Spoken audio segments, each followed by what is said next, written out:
The digital clock on my nightstand glowed 2:03 a.m. M in a placid, mocking red. It was the kind of hour that belonged only to insomniacs, emergency room doctors, and people having far more fun than I was. I was firmly in the first category, propped up against a stack of pillows with a book I'd already read twice resting on my chest. The story was familiar, the ending foregone. It was comfortable. It was safe. It was, if I were to be brutally honest with myself in the lonely quiet of my apartment, exactly the kind of adjective my ex-girlfriend, Jessica, had used as a parting shot. "You're just so safe, Liam." She had said it with a kind of gentle pity that was far more insulting than outright anger would have been. It was the verbal equivalent of patting a dog on the head before leaving it at the shelter. Safe. Predictable. A sure thing. For 3 years, I'd been her harbor in a storm of her own making, and once the skies cleared, she'd found the harbor a little too quiet for her tastes. She'd set sail for more exciting waters, which apparently looked a lot like a personal trainer named Blade. I couldn't even make that up. His name was Blade. My name is Liam. The universe, in its infinite wisdom, clearly enjoyed low-hanging comedic fruit. So I had settled. That was the word for it. I was 34, supervisor of operations at a boutique furniture workshop, a job that required a steady hand and an appreciation for the quiet dignity of a well-made dovetail joint. I had my loft apartment in a converted textile mill, with its exposed brick and ridiculously high ceilings that made changing a light bulb an Olympic event. I had my collection of vinyl records, my well-stocked pantry, and a routine that ran with the silent, dependable hum of a high-end refrigerator. It wasn't a bad life. It just wasn't a life that involved unexpected knocks on the door at 2 in the morning, which was why the first knock sounded so alien. It wasn't a loud, aggressive pounding. It was a soft, hesitant series of raps. Top, top, top, top. Almost polite. My first thought was that I'd imagined it, a phantom sound produced by the old building groaning in its sleep. I held my breath, listening. The only sound was the distant sigh of traffic from the expressway. I let my breath out, my heart rate settling from its brief, startled spike. I was just tired. My brain was playing tricks on me. Then it came again, a fraction louder this time, more insistent. Top, top, top. Okay, not imagined. My second thought was trouble. A neighbor locked out? A mistaken address? In the 3 years I'd lived here, I'd mastered the art of polite, non-committal nods in the elevator. I knew my immediate neighbors by their habits, not their names. The guy in 4A played opera on Sunday mornings. The couple in 4C argued about parking. And the woman in 4D, she was new. She'd moved in a month ago. I knew this because I'd held the elevator for her while she wrestled with a comically oversized fiddle leaf fig tree. I remembered a flash of dark, wavy hair escaping a messy bun, a smudge of dirt on her cheek, and the most startling pair of green eyes I'd ever seen, alight with a kind of frazzled amusement. She had thanked me with a breathless smile that had done strange, unfamiliar things to my carefully regulated pulse. A third series of knocks, firmer now, a definite plea. With a sigh that felt ancient, I swung my legs out of bed. The polished concrete floor was cold against the soles of my feet. I didn't bother with a shirt, padding through the dark expanse of my living area in just my gray sweatpants. The moonlight streaming through the massive arched windows cast long, distorted shadows, turning familiar shapes of chairs and tables into crouching beasts. I squinted at the peephole, the fisheye lens warping the hallway into a curved, sickly yellow tunnel. And there she was, the woman from 4D, the owner of the fiddle leaf figure. Her dark hair was a wild storm around her face, and her arms were wrapped tightly around herself. She was rocking back and forth slightly on the balls of her feet, a picture of pure, unadulterated distress. But it wasn't her panicked expression or the wildness of her hair that made the air leave my lungs in a silent rush. It was the t-shirt she was wearing. It was faded black, softened by what must have been 1,000 washes.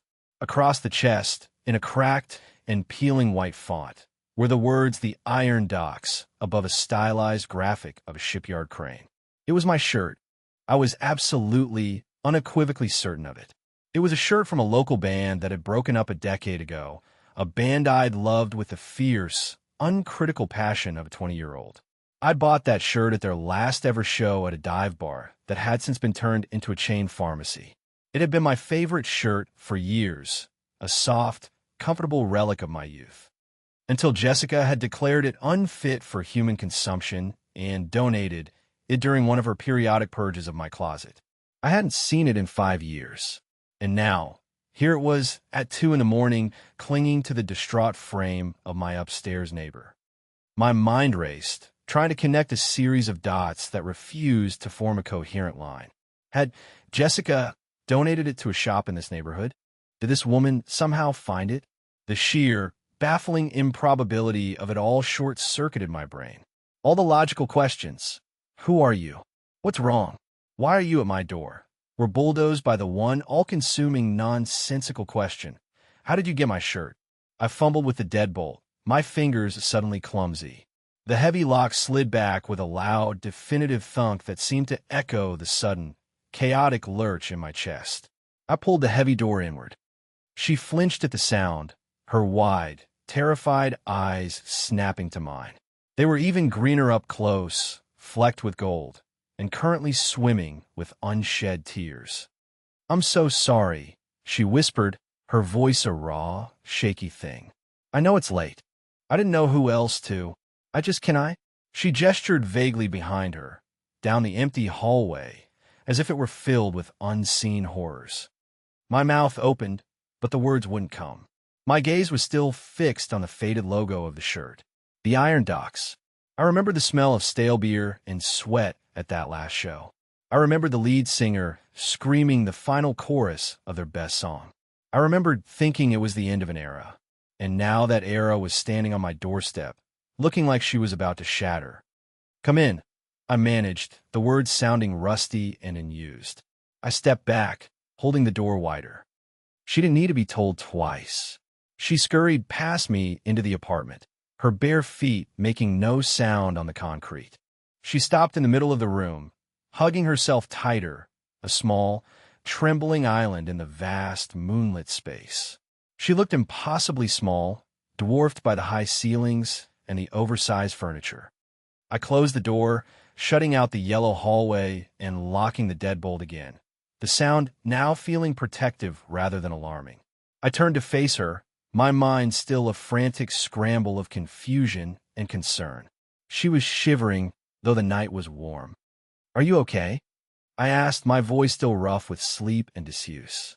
She shook her head, a single tear finally escaping and tracing a silver track down her cheek. "No, not really." Her eyes darted around my apartment, taking in the neat stacks of books, the meticulously organized records, the single coffee mug sitting by the sink, clean and ready for morning. Her gaze was frantic, like a bird trapped in a room, looking for a safe place to land. "There was a noise," she stammered, rubbing her arms. "In my apartment. A loud bang. And then, scurrying, a mouse? A pipe?" My practical, problem-solving brain kicked in, a welcome relief from the surreal mystery of the t-shirt. "Scurrying, like claws," she said, her voice dropping to a conspiratorial whisper. "On the floorboards. I live alone. There shouldn't be claws." She had a point. Claws were generally an unwelcome addition to any solitary living situation. "I panicked," she continued, the words tumbling out in a rush now. "I grabbed my phone and my keys, and I just ran. I was standing in the hall, and I didn't know what to do. I don't really know anyone here yet. And then I remembered you. You held the elevator for me. With the plant. The fiddle leaf fig," I supplied, a faint smile touching my lips despite the absurdity of the situation. "It's a monster," she agreed, a tiny, fleeting hint of her own smile appearing before being swallowed by anxiety again. "Anyway, I knew your apartment was underneath mine, for D over 3D.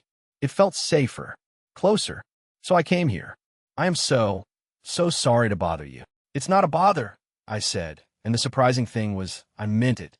My carefully curated peace had been shattered, but in its place was a strange, compelling current of something. Adrenaline, concern, curiosity. "Do you want to go up there? Take a look." Her eyes widened in horror. No. What if it's a rabid raccoon? Or a giant rat? Or a person? I think a person is less likely to scurry, I pointed out gently. And a rabid raccoon would have a hard time getting into a fourth-floor apartment. You don't know that, she countered, her logic endearingly flawed by panic. They're resourceful, and they have those little hands. I had to suppress a laugh. It felt wildly inappropriate, but the image of a raccoon in a ski mask jimmying her lock was suddenly vivid in my mind. Okay, no raccoons. How about I just make you some tea? The offer was automatic, my go-to solution for any problem that couldn't be fixed with a hammer or a screwdriver. Jessica had called it my old man reflex. Offer them a hot beverage and a biscuit. Liam, that'll solve everything. Coming from her, it had been an accusation. Coming from me, now it just felt right. The woman, I still didn't know her name, looked at me, and for the first time since she'd arrived, the terror in her eyes receded slightly, replaced by a flicker of something else. Gratitude, maybe. She gave a small, jerky nod. Tea would be amazing. I gestured towards the worn leather sofa that faced the wall of windows. Have a seat. I'll be right back. She perched on the very edge of the cushion, as if ready to bolt at a moment's notice. I went into the small kitchen area and filled the kettle, the familiar ritual a grounding force. Water in, switch on. The blue light of the electric kettle cast a cool glow. I pulled 2 mugs from the cupboard, my usual one, and another that rarely saw the light of day. I opened a tin of biscuits, the fancy shortbread, ones I only bought for, well, I wasn't sure who I bought them for. For an occasion, I supposed. This felt like an occasion. As the kettle began its low rumble, building towards a boil, I leaned against the counter and allowed myself another look at her. She was staring out the window at the glittering, indifferent city skyline. The moonlight silvered the edges of her chaotic hair. And there was again, the shirt. I couldn't hold it in any longer. The question was a physical pressure in my chest.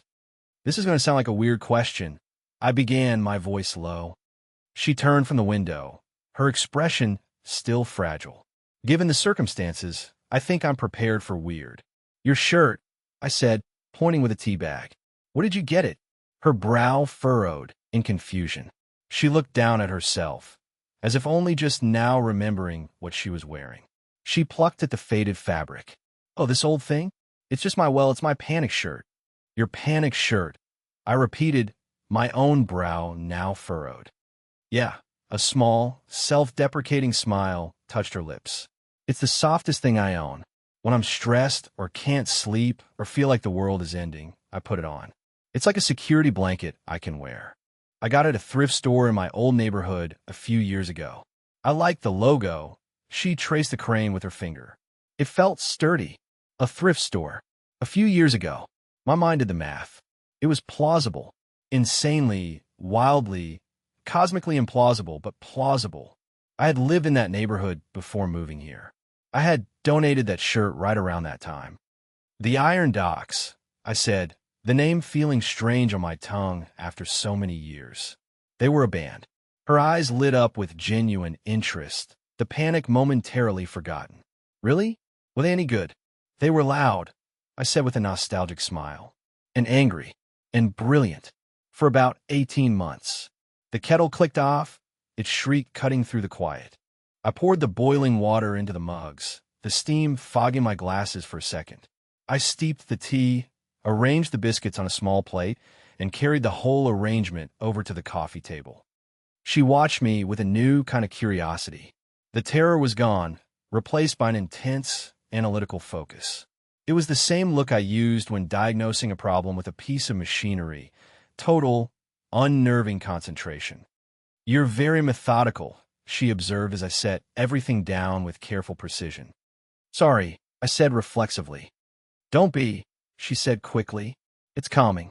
To watch, she picked up the mug, wrapping her cold hands around its warmth. Thank you for the tea, and for not thinking I'm a complete lunatic. The night is still young. I quipped, taking a seat in the armchair opposite the sofa. The distance felt appropriate. Safe. There was that word again. She laughed, a real, genuine laugh this time. It was a lovely sound like wind chimes. It made the cavernous room feel a little less empty. "I'm Clara, by the way." "Liam," I replied. "Well, Liam," she said, taking a tentative sip of tea. "Thank you for rescuing me from the great clawed beast of apartment 4D. We sat in a comfortable silence for a moment, sipping our tea. The city lights blinked and pulsed outside. The panic had subsided, leaving a strange, quiet intimacy in its wake. Here we were, two strangers brought together by a phantom raccoon and a ghost of T-shirt. I found myself cataloging the details of her face in the dim light. The curve of her eyelashes, the small scar just above her left eyebrow, the determined set of her jaw, even in repose. She wasn't just beautiful in the conventional sense. She was interesting. Her face promised a story. My own story felt so dull in comparison. A story of quiet routines and carefully managed expectations.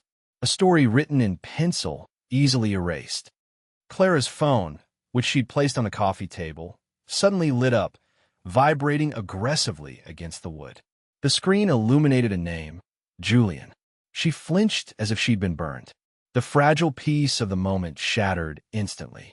The terror was back in her eyes, but this was a different kind of terror. It wasn't the fear of a strange noise in the dark. It was something older, more familiar, and infinitely more weary. "You don't have to answer that," I said softly. She stared at the phone as it buzzed, a tiny, angry hornet in our quiet sanctuary. I know her voice was tight. She took a deep, shaky breath, then another.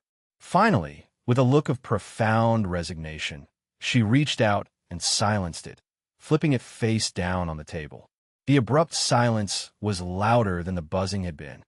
"Ex-boyfriend," I guessed, keeping my tone neutral. She nodded, not looking at me. She was staring at the back of her phone as if it were a venomous snake. "Ex-fiancé, actually. We were supposed to move into this building together." The story was starting to reveal itself. And it was a much sadder, more complicated story than one involving clawed beasts. "He doesn't seem to have gotten the X part of the memo," she said, her voice laced with a bitterness that felt old and worn out. He thinks if he's persistent enough, I'll just get tired and give in. That's his whole strategy in life. We're people down." I thought of Jessica. Her strategy had been the opposite. Build people up just enough so they wouldn't see it coming when she cut the rope. I wasn't sure which was worse. "He sounds persistent," I said, choosing my word carefully. "He's a weed," she said, the analogy sharp and precise. "He'll choke out everything around him if you let him." She finally looked up at me, and her eyes were filled with a desperate plea for understanding. "That's why I ran tonight. The noise, it was probably just the building settling. But my very first gut-level thought was that it was him, that he'd somehow gotten a key and let himself in to surprise me, to prove that I couldn't manage without him." The air in the room grew heavy. This was a fear I couldn't fix with a cup of tea or a rational explanation. This was a deep, tangled knot of history and hurt. I was completely out of my depth. The old me, the safe Liam, would have offered a few comforting platitudes and then retreated. But looking at Clara, looking so small and fierce in my old T-shirt, retreat felt like a betrayal. "He sounds like an ass," I said simply. The corner of her mouth quirked up. "He's an entire donkey farm, Liam." The tension broke, just a little. We both took a sip of our now lukewarm tea. "So," I said, deciding to press on, to keep the conversation moving away from the specter of Julian. "A panic shirt. A monstrous fiddle-leaf figure, a healthy fear of small mammals with dexterous hands. What else should I know about my upstairs neighbor?" She actually smiled then, a proper smile that reached her eyes and made them sparkle. "I'm a graphic designer. I work from home, which means I subsist on coffee and anxiety. I have a terrible habit of buying books I don't have time to read. And I am, apparently, very easily spooked. I'm an operations supervisor at a furniture workshop," I offered in return. "I like things that are solid and level and have clear instructions. I listen to old music. And my ex-girlfriend once told me my soul was beige." The words were out before I could stop them. It was a raw, vulnerable confession, a piece of shrapnel I'd been carrying around for over a year. I never talked about it. It was too pathetic, too cliché. Clara didn't laugh. She didn't offer pity. She just looked at me. Her green eyes narrowed in that unervingly perceptive way.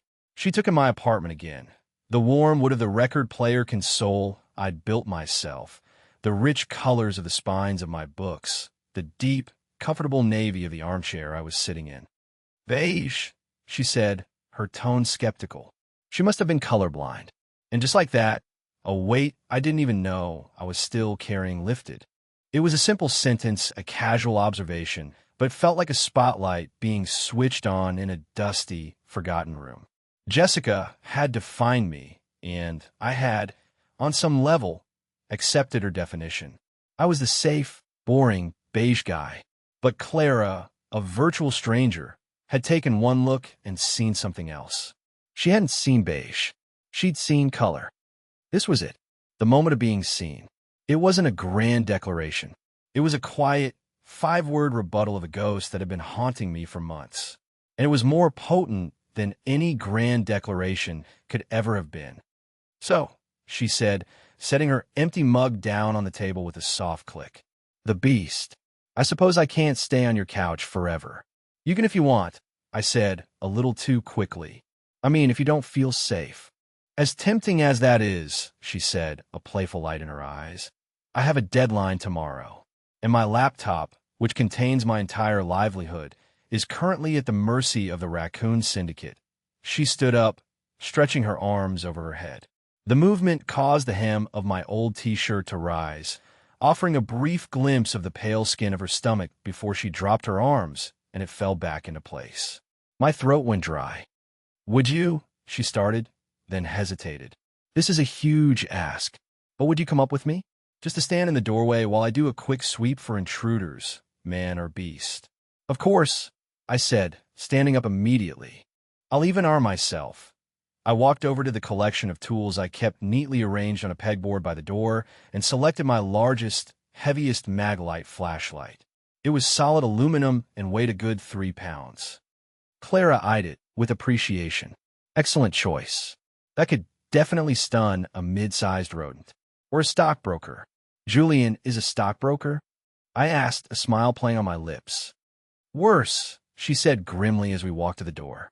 Venture capital. I unlocked the door, the heavy bolt sliding back.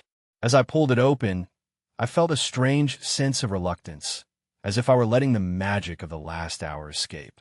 Out in the hallway, under the unforgiving fluorescent lights, the world felt mundane again. Ready?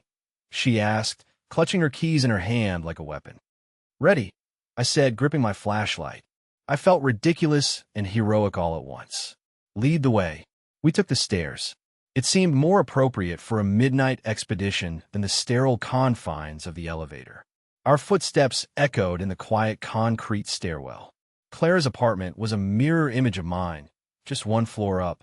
She fumbled with the key, her hands still shaking slightly. I've got it, I said, gently taking the keys from her. I slid the key into the lock, turned it, and pushed the door open into darkness. Stay here. I stepped inside, my flashlight beam cutting a sharp white cone through the gloom. The air was still. I swept the light across the room. It was her version of my space, but utterly different. While my apartment was all clean lines and ordered calm, hers was a riot of creative chaos. Canvases leaned against walls, stacks of art books formed precarious towers, and a sprawling workstation with 2 giant monitors dominated the main living area. And in the middle of it all, looking perfectly healthy, was the fiddle-leaf figure. Hello.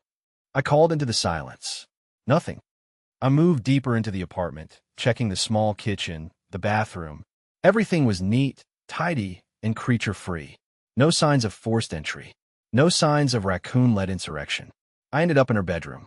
The bed was unmade, the covers thrown back, clearly vacated in a hurry.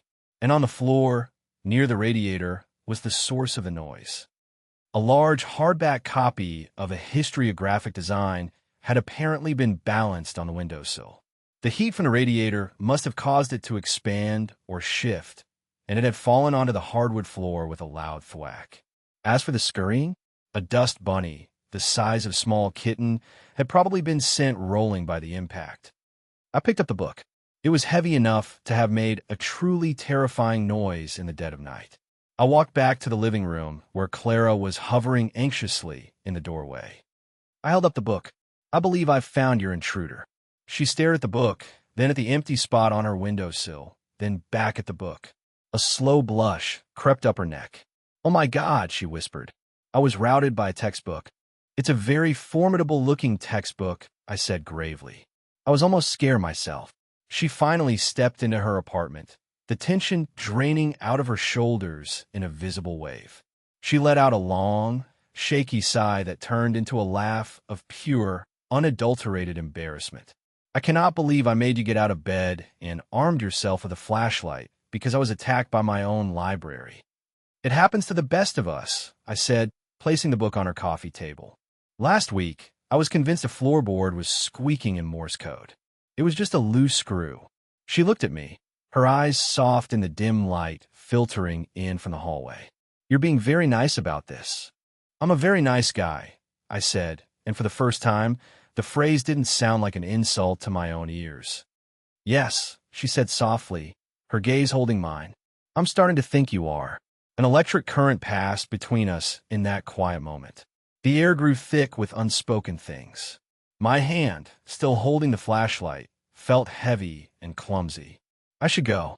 I should say good night and retreat to the safety of my own apartment. That would be the sensible thing to do. The safe thing. But I didn't want to be safe. Not anymore. "Well," I said, my voice a little hoarse. "No raccoons. No venture capitalists. I think the perimeter is secure." "Thank you, Liam," she said, her voice barely a whisper. She was standing very close to me now. I could smell the faint scent of her shampoo, something clean like green tea, mingled with the old, familiar scent of my own t-shirt. It was a deeply intoxicating combination. "For everything." "Anytime," I murmured. My eyes dropped to her lips. And that's when we heard it. The ding of the elevator arriving on our floor, followed by the sound of confident, expensive-sounding footsteps approaching Clara's open door. A man's voice, smooth and arrogant as polished glass, filled the space. "Clara? Darling? I knew you'd be home. You can't even go one night without me, can you?" Clara froze, her face a mask of pure dread. She looked like a deer caught in the headlights of a very expensive, very obnoxious car. Standing in the doorway, silhouetted against the hallway light, was a tall man in a suit that probably cost more than my monthly rent. His hair was perfectly coiffed, and he had the kind of smug, self-satisfied smile that made you want to check if your wallet was still there. It had to be Julian. The entire donkey farm had just arrived. He took in the scene, Clara, standing frozen in the middle of her living room, wearing a ratty old t-shirt, and me, a shirtless stranger holding a giant flashlight. His smile didn't falter, but a flicker of something cold and unpleasant passed through his eyes. Well, Julian said, his voice dripping with condescension. "What have we here?" "Making new friends, darling." He stepped into the apartment, his presence immediately sucking all the air out of the room. He was a black hole of entitlement. He directed his gaze at me, looking me up and down with a sneer that was both subtle and deeply insulting. He dismissed me, my bare chest, and my flashlight as something one might scrape off the bottom of a shoe. "Who's this?" he asked Clara, though his eyes were still on me. "The maintenance guy." Before I could even process the insult, Clara moved.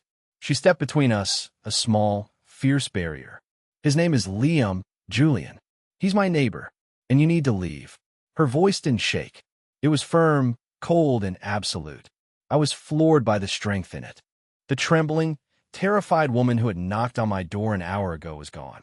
In her place was a warrior. Julian chuckled, a low, patronizing sound. "Oh, darling, don't be dramatic. I was worried.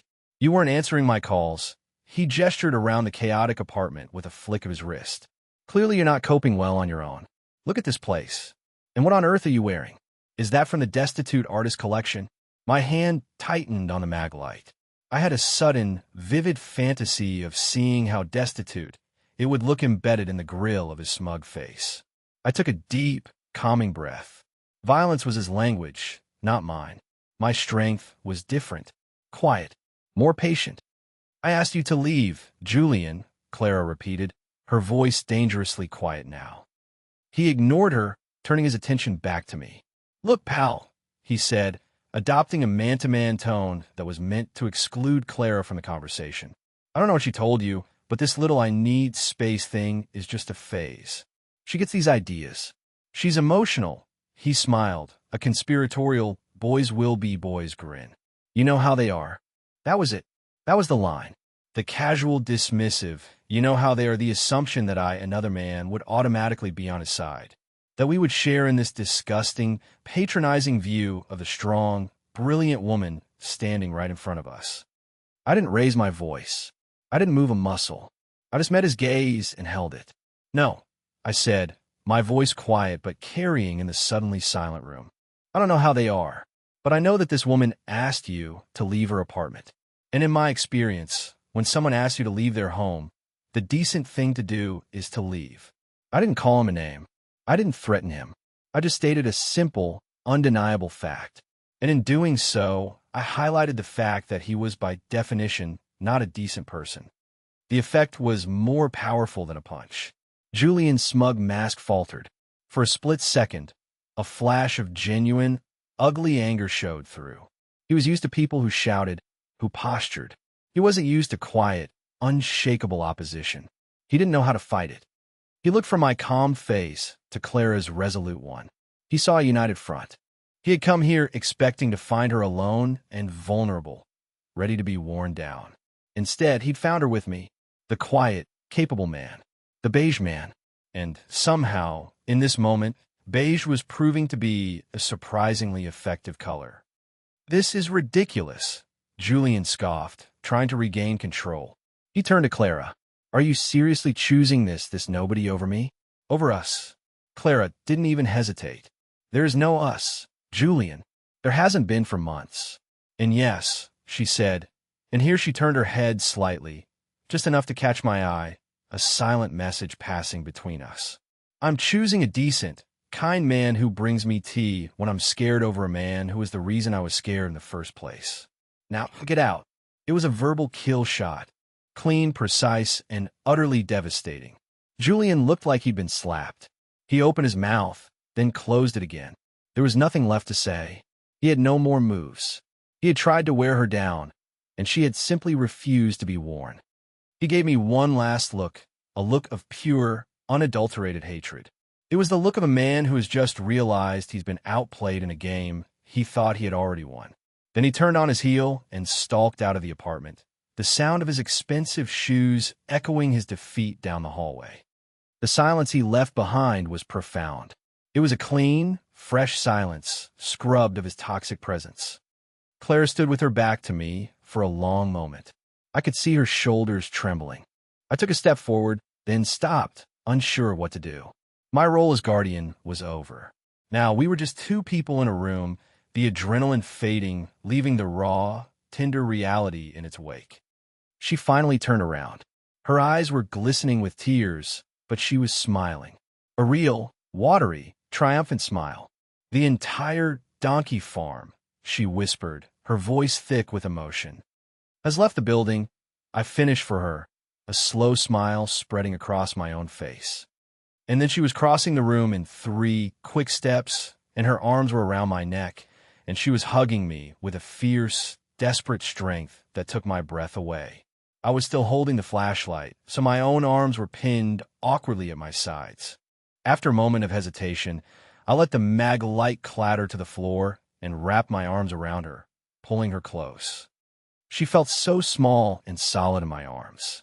Her face was buried in the crook of my neck. I could feel her tears hot against my skin.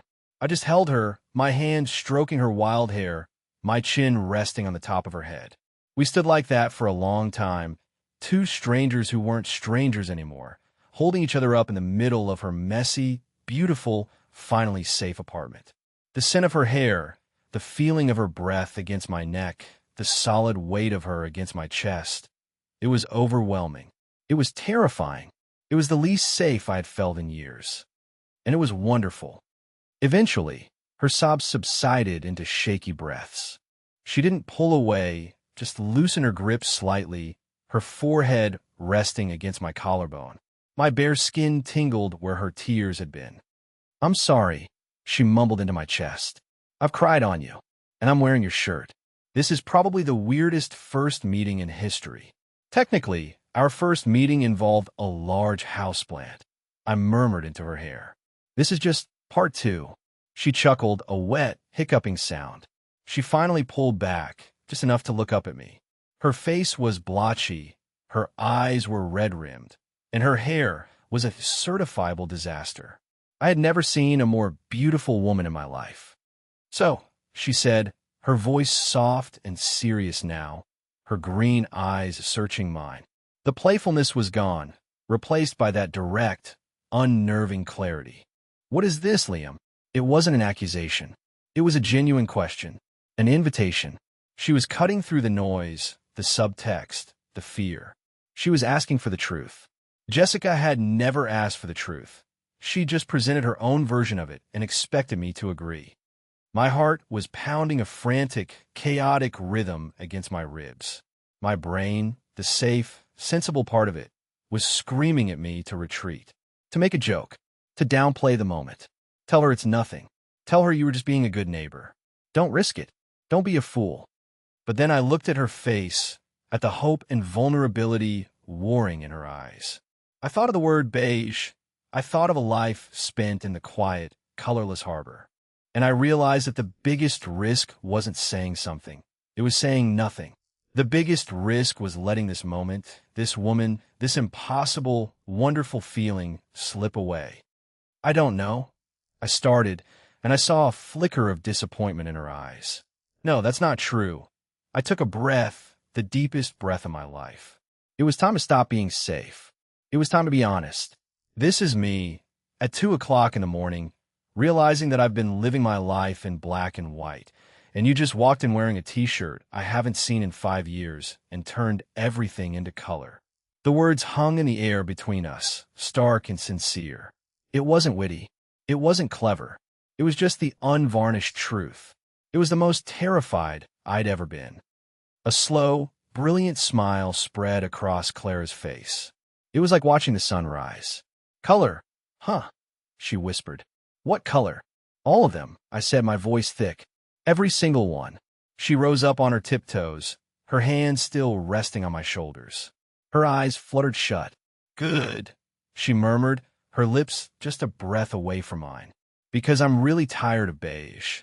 And then she closed the small distance between us, and her lips met mine. It wasn't a movie kiss.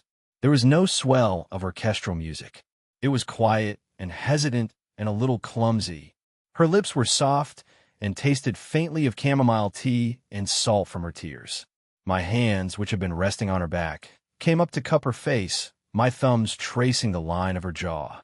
It was a question and an answer all at once. It was the end of one story and the beginning of another. It was the sound of a lock I didn't even know was there, clicking open. When we finally broke apart, we were both breathless. We just stood there, foreheads resting against each other, the rest of the world falling away. The city lights outside seemed brighter. The air in the room felt warmer. "Wow," she breathed out, a small, shaky laugh escaping her. "Yeah, I agree," my own voice unsteady. "Wow." She pulled back again, her hands sliding down to rest on my chest, right over my heart. She could probably feel it trying to hammer its way out. She looked down at the faded logo of the shirt she was still wearing. "The Iron Docks," she said softly, tracing the letters again. "Did you know their biggest song was called Harbor?" I stared at her, my mind reeling. I hadn't thought about that song in years. It was about a sailor who was tired of the sea. I remembered the lyrics coming back to me in a rush. He just wanted to find a place to drop anchor. "Maybe he finally found one," she said, her eyes, green and gold and full of impossible light, meeting mine. I didn't go back to my apartment that night. I didn't sleep on her couch. We lay down on top of her unmade bed, fully clothed, the fallen textbook standing guard on the floor. She fell asleep with her head on my chest, her breathing slow and even. I stayed awake for a long time, listening to the sound of it, watching the city lights paint shifting patterns on the ceiling. I felt the solid, real weight of her against me. It wasn't a dream. I was no longer safe. I was anchored, and for the first time in a very long time, I felt like I was finally home. The next morning, I woke up to the smell of coffee and the sound of sizzling. I blinked, disoriented, the unfamiliar ceiling above me slowly coming into focus. For a moment, panic flared, the disorienting fear of waking up in the wrong place. Then it all came rushing back. The knock, the flashlight, Julian, the kiss. Clara. I sat up. I was alone in the bed. The infamous T-shirt was lying in a heap on the floor, a discarded battle flag. I was still shirtless, my sweatpants a little rumpled. Sunlight was streaming through the large windows, illuminating the dust motes dancing in the air. The apartment, which had seemed so chaotic and threatening in the dark, now looked vibrant and alive. It was a space filled with creativity and life. I found Clara in the kitchen, barefoot on a stool, hunched over her laptop. She was wearing a pair of paint-splattered jeans and a simple gray tank top. Her hair was piled into a messy knot on top of her head, and she was chewing on the end of a pen, her brow furrowed in concentration. A half-empty mug of coffee sat beside her. She was so engrossed in her work, she hadn't heard me get up. I leaned against the doorframe, just watching her for a moment. This was the reality of it. Not the high drama of the night before, but the quiet, domestic morning after. And somehow, this was even more intoxicating. This felt real. This felt possible. Morning, I said softly, not wanting to startle her. She jumped anyway, a little squeak escaping her. She spun around on the stool, a guilty look on her face like a kid caught with her hand in the cookie jar. "Oh my God, you're awake. I'm so sorry. I got caught up in this." She gestured at the screen. "Deadline." "It's okay," I smiled. "I'm a heavy sleeper." "I made coffee," she said, pointing to a French press on the counter. And I was about to attempt eggs, but my culinary skills are questionable. It could go either way, Michelin star or fire department. "I can handle eggs," I said, walking into the kitchen. It felt surprisingly natural to be there, navigating the small space around her. I found a clean mug in her cupboard.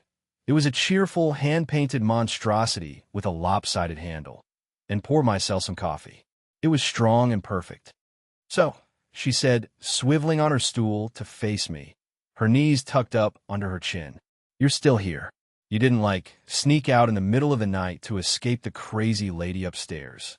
The thought never crossed my mind, I said honestly, taking a sip of coffee. I leaned against the counter opposite her. Besides, I had to make sure the textbook didn't launch a counterattack. She laughed, that wonderful musical sound. "He's been disarmed and placed in a secure location." She bit her lip, her expression turning serious again. "Liam, about last night. About Julian." "You don't have to explain," I said quickly. "No," she said, shaking her head. "I want to. You deserve to know what you walked into." She took a breath.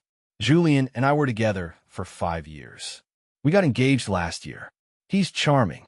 At first, he makes you feel like you're the only person in the world. But it's not charm, it's a net. And he slowly pulls it tighter and tighter until you can't move without him. He didn't like my friends. He thought my job was a cute hobby. He picked out this apartment, told me it was our fresh start, but he never even signed the lease. He wanted me locked in, dependent on him. Breaking up with him was the hardest, scariest thing I've ever done." She looked down at her hands. "I moved here to get away from him, to prove to myself that I could do it on my own. And then last night, I felt so stupid, so weak, panicking over a noise, running to a stranger for help. It felt like he was right, like I couldn't cope." "You weren't weak," I said, my voice firm. "You were scared. There's a difference. And you didn't run from a problem. You ran toward a solution. It was logical. My door was the closest." She looked up, a small, grateful smile on her face. "You and your logic. And for the record, I've continued," setting my mug down. "Standing up to a guy like that, in your own home, after everything he's put you through, that's not weakness, Clara. That's the strongest thing I've ever seen." Her eyes welled up again, but this time she blinked the tears back fiercely. "Damn it, Liam. You're going to make me cry again, and I have to be a functional adult today." "My apologies," I said with a mock bow. How about I make you some non-fire department requiring eggs instead? She smiled, a genuine, happy smile. I like that very much. So I made eggs. I found a frying pan, some butter, and a carton of eggs at her fridge. I moved with the quiet competence that came from years of fending for myself. I didn't need to ask where anything was. Kitchens have a universal logic to them. As I cooked, she told me about the logo she was designing for a new artisanal pickle company. I told her about the time I had to perfectly replicate a 100-year-old spindle for a historic restoration. We talked about nothing and everything. We ate the eggs sitting at her cluttered work table, pushing aside sketches and color swatches to make room for our plates. And it felt right. It felt more right than any of the fancy, expensive dinners Jessica had always insisted on at restaurants where the waiters sneered and the food was more concept than sustenance. This was just eggs and coffee and conversation, and it was perfect. After we finished, I washed the dishes in her small sink. She stood beside me, drying them with a tea towel that had a cartoon cat on it. Our shoulders brushed, a simple, accidental touch that sent a jolt of electricity through me. I should probably go, I said, my voice a little thicker than I intended. Let you work. Or, she said, her voice a low murmur. She took the plate from my hands and set it on the counter. She turned to face me, her body trapping me against the sink. You could stay. I mean, not forever. But for a little while longer, her eyes searched mine. I'm making a bold proposition here. How would you feel about a date? A proper one. Tonight. No intrudes. No exfiances. No life-threatening textbooks. Just you and me. My heart did a little flip. A date. A real date. It had been so long since I'd been on a first date that I wasn't sure I remembered how. I think, I said, my voice barely a whisper, that I am 100% in favor of that bold proposition. Her smile was dazzling. Good. Now go, she said, giving me a gentle shove. Go home and shower. You smell faintly of my bedroom. And you smell faintly of my t-shirt, I retorted, a grin spreading across my face. It's a good smell, she said, her eyes sparkling. I went back to my apartment, my own quiet, orderly space. But it felt different now. It didn't feel safe and settled. It felt empty. The silence wasn't peaceful. It was just quiet. I stood in the middle of my living room, the events of the last 12 hours washing over me. It felt like a dream. But the faint scent of her green tea shampoo that clung to my skin, the memory of her lips on mine, the echo of her laugh, it was all real. That night, we went for a walk. We didn't go to a fancy restaurant or a crowded bar. We just walked through the city streets, past the glowing storefronts and the bustling crowds. She tucked her arm into mine, and it felt like the most natural thing in the world. We talked about our pasts, filling in the gaps. She told me about growing up in a small town, always dreaming of the city. I told her about my parents, both quiet, practical people who had taught me the value of a job well done. I even told her about Jessica, not the bitter, angry version, but the sad, quiet truth of it. She said my soul was beige. I admitted, the words less painful this time. Clara stopped walking, turning to face me under the warm glow of a street lamp. Liam, she said, her voice serious. She reached up and touched my cheek. Your soul isn't beige. It's like antique wood, like mahogany. It's deep and solid, and it has a beautiful grain if you're patient enough to look. And in that moment, under the hum of the city, I knew I was completely, irrevocably gone. This perceptive, witty, wonderful woman who saw mahogany where others saw beige, she was it. She was the one. We ended up at a little jazz club in a basement, a place I'd been meaning to try for years. We found a small table in the corner and ordered drinks. The music was smooth and improvisational, filling the spaces between our words. So, she said, leaning in so I could hear her over the saxophone. The Iron Docs. What was their best song? That's a tough one, I said, thinking back. Probably a deep cut called Blueprint. It was about having a plan for your life, and then meeting someone who makes you want to throw the whole thing out and start over. She smiled, a slow, knowing smile. I think I'd like that song. I think I have it on vinyl, I said. Maybe you could come down and listen to it sometime. Maybe I could, she whispered, her eyes locked on mine. The weeks that followed were a blur of discovery. We fell into a rhythm that was both comfortable and exhilarating. My quiet, orderly life was joyfully disrupted. Her apartment became a second home, and mine became a quiet refuge for her when the chaos of her own creativity became too much.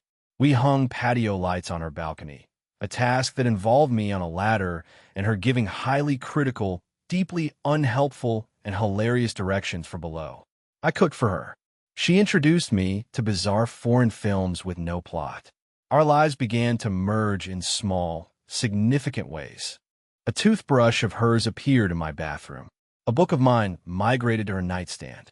My beige soul was being splashed with the most vibrant colors I had ever known. One Saturday, about a month after our first date, we were in my apartment. I was trying to teach her how to properly season a cast iron pan, a sacred ritual she found endlessly amusing. So you just rub it with oil? Like a tiny, greasy god you have to appease? She asked, poking at the pan with a skeptical finger. It's about building a patina, I said patiently. It's a process. It takes time. You and your processes, she teased, but her eyes were warm. She came up behind me and wrapped her arms around my waist, resting her chin on my shoulder. I like your processes. We stood like that for a moment, the comfortable silence punctuated by the sizzle of oil in the pan. I'm falling in love with you, Liam, she said, her voice a soft murmur against my back. The words were so direct, so honest, so... Clara. There was no preamble, no hesitation. My hand, holding the paper towel, froze mid-rub. My heart, which had grown accustomed to a steady, happy rhythm around her, suddenly kicked into overdrive. I turned around in her arms, my hands finding her waist. I looked into her eyes, those beautiful, perceptive green eyes, and I saw no fear, only honesty. She had handed me her heart. It was my turn to stop being safe. I know, I said, my voice thick with an emotion I could no longer name or contain.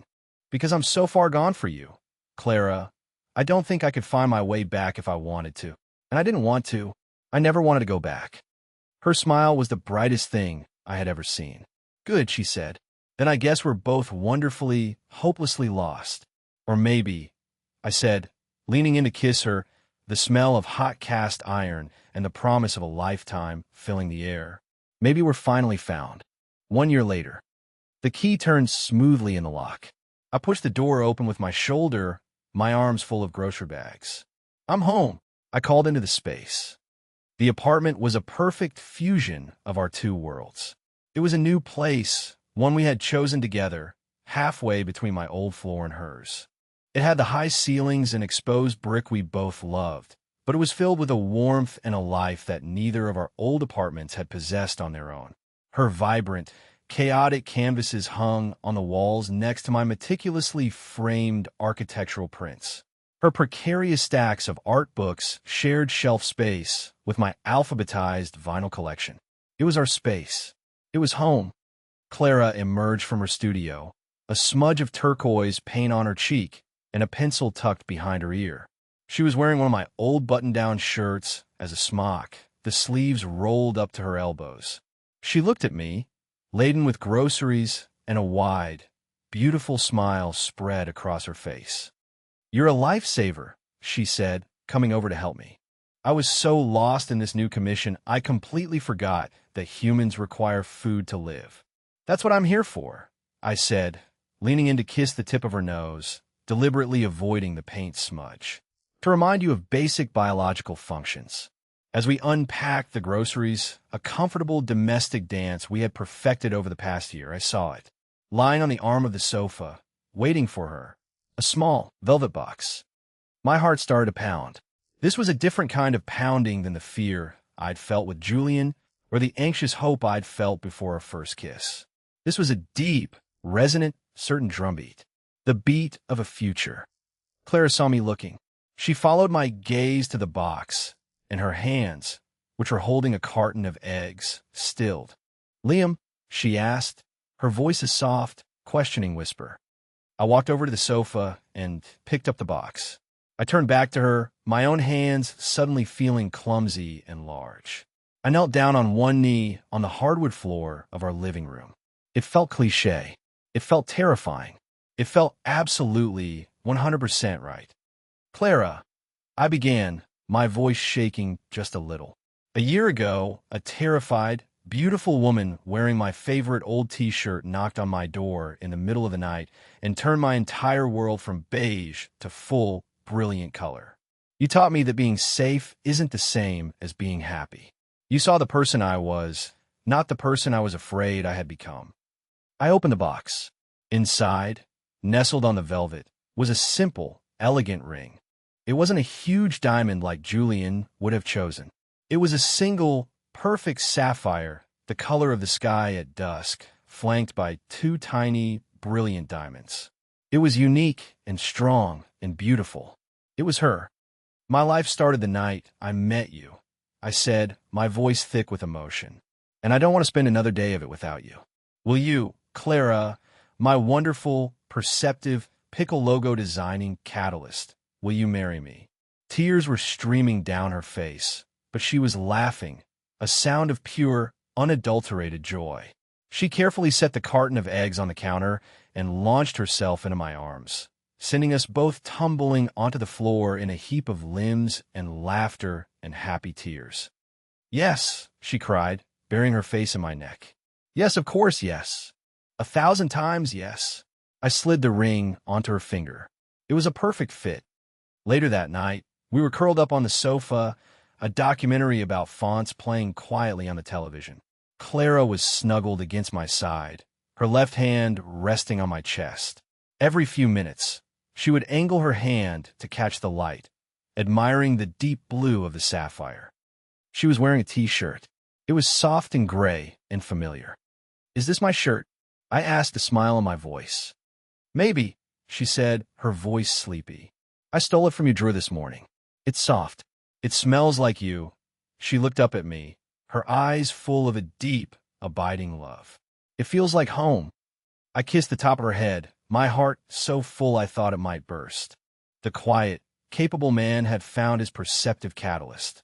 The man who was afraid of everything had found his courage. The beige soul had found his color. And it was more beautiful than I ever could have imagined. Have you ever had a moment where a stranger saw you more clearly than the people who had known you for years? A time when a single, simple comment changed the way you saw yourself? It's a powerful thing to be truly seen. Sometimes the person who knocks on your door at 2 in the morning isn't just running from something. Sometimes they're running towards you. Tell me your story in the comments. If you like this one, leave a like, subscribe, and I'll see you in the next.